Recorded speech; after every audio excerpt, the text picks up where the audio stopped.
नमस्कार। मन की आवाज़ चैनल में आपका स्वागत है। हमारी आज की कहानी है स्वार्थी बेटा। बाबूजी, आप जहाँ जाते हो वहाँ अपना चश्मा और अखबार छोड़ देते हो।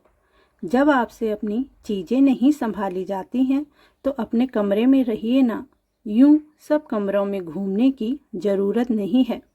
अक्सर ही बहू नेहा के मुंह से ऐसी कड़वी बातें दिनेश जी और आशा जी को सुनने को मिलती।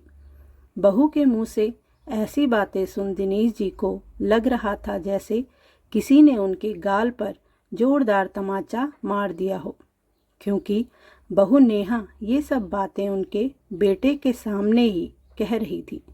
वो कहते हैं ना कि किसी की बातों का उतना बुरा नहीं लगता जितना अपने जन्मे का मौन।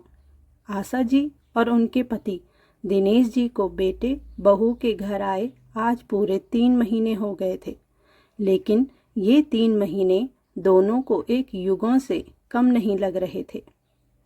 बेटा सुमित अपने ऑफिस के काम में इतना व्यस्त रहता कि अपने माँ बाप से बात करने का भी समय नहीं निकाल पाता, और यदि आशा जी उसे कुछ देर अपने साथ बैठने को कहती तो चिढ़कर एक टुक जवाब देता, माँ मैं बहुत बिजी हूँ, मेरे पास इतना समय नहीं है जो मैं आप दोनों के साथ बर्बाद कर सकूं। मुझे तो परिवार और ऑफिस दोनों देखने होते हैं। मुझे यूं परेशान ना किया करो।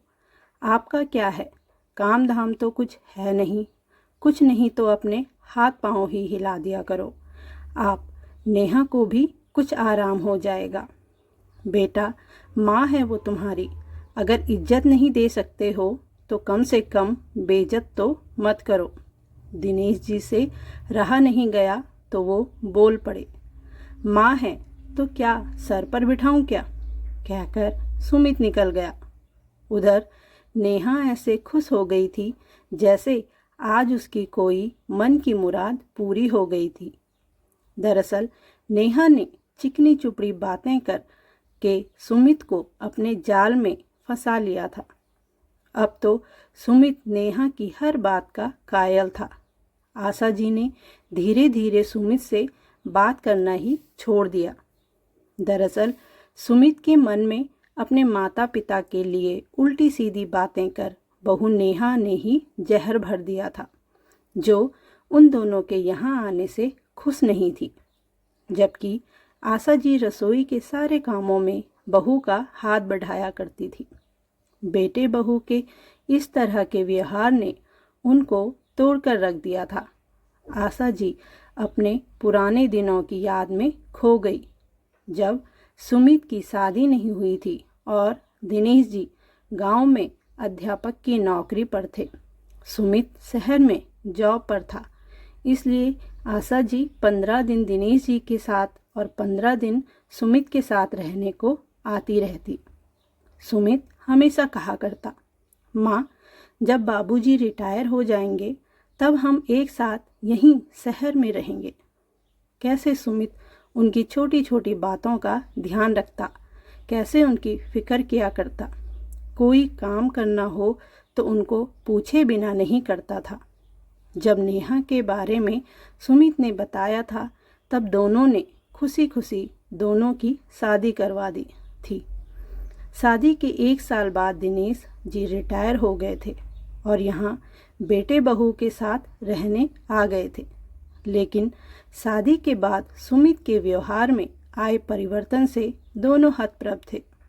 धीरे धीरे दिनेश जी का स्वास्थ्य गिरने लगा था और यहाँ शहर में रहना उनकी मजबूरी बनती जा रही थी, क्योंकि दिनेश जी की तबीयत के चलते गांव से रोज रोज उनका इतनी दूर आना संभव नहीं था। आशा जी की खुद की भी तबीयत ठीक नहीं रहती थी। वो अक्सर अपने घुटनों के दर्द से परेशान रहती थी, लेकिन अपने दर्द की परवाह ना करते हुए भी बहू के साथ सब कामों में सहायता किया करती थी। लेकिन बहू को तो जैसे सास ससुर साथ में चाहिए ही नहीं थे। आज आशा जी ने दिनेश जी के स्वास्थ्य के लिए मंदिर में छोटी सी पूजा रखवाई थी, लेकिन आज उनके घुटनों का दर्द कुछ ज़्यादा ही बढ़ गया था।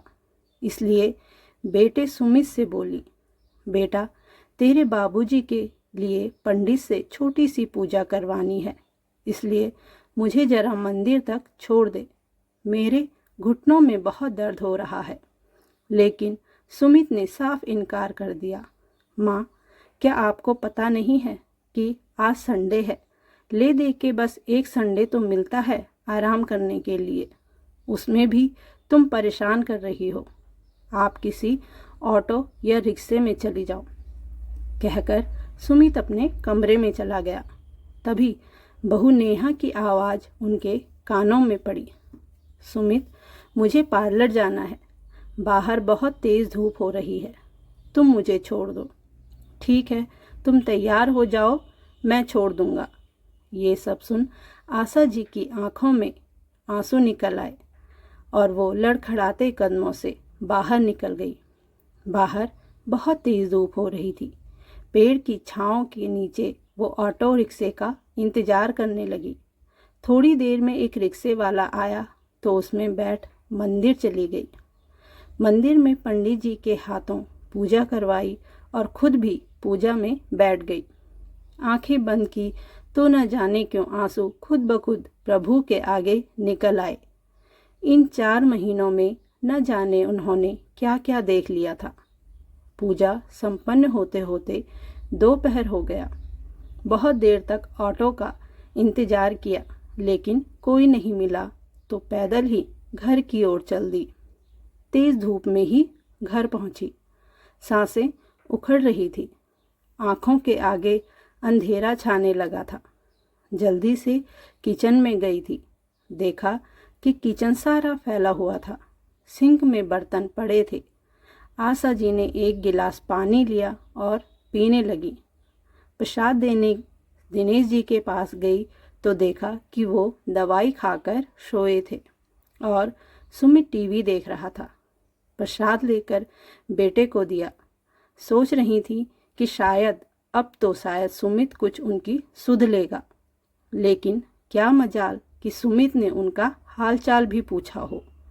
बड़े भारी मन से और बोझिल कदमों से किचन में पहुंची और साफ सफाई करने लगी और सोच रही थी, जिस माँ को कभी सुमित पैदल नहीं चलने देता था, आज जब वही माँ इतनी तेज धूप में 2 किलोमीटर पैदल चलकर आई है, आज माँ कितने दर्द में है, इस बात का बेटे को रत्ती भर भी एहसास नहीं है।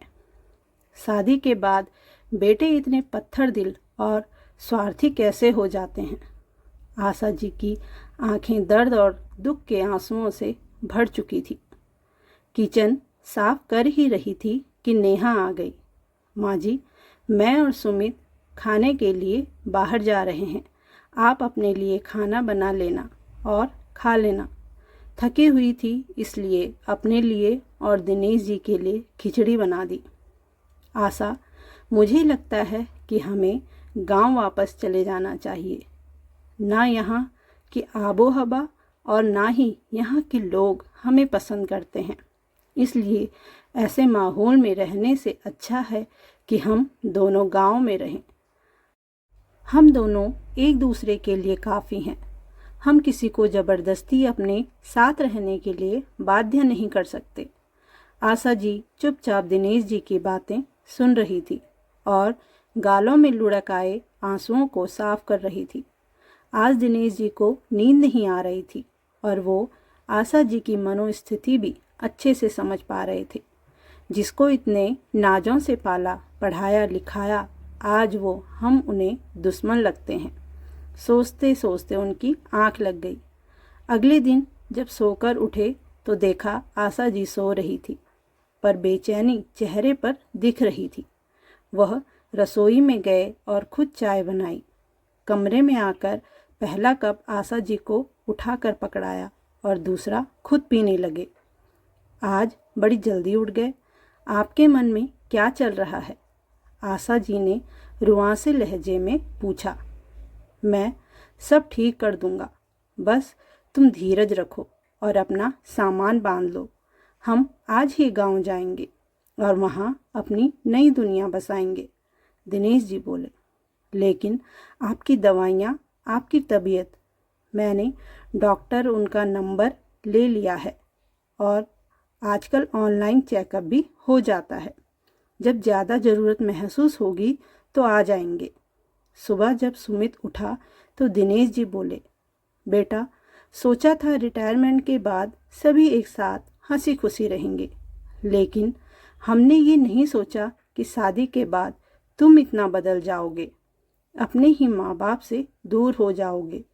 बहू तुमसे क्या कहती है क्या नहीं वो हम नहीं जानते। हम जानते हैं तो बस ये कि तू हमसे दूर हो गया है और अब पानी सर से ऊपर जा चुका है। अब ना ही मैं अपना अपमान बर्दाश्त करूँगा और ना ही अपनी पत्नी का। बेटा, तुम्हें और तुम्हारी पत्नी को तुम्हारी खुशहाल जिंदगी मुबारक हो।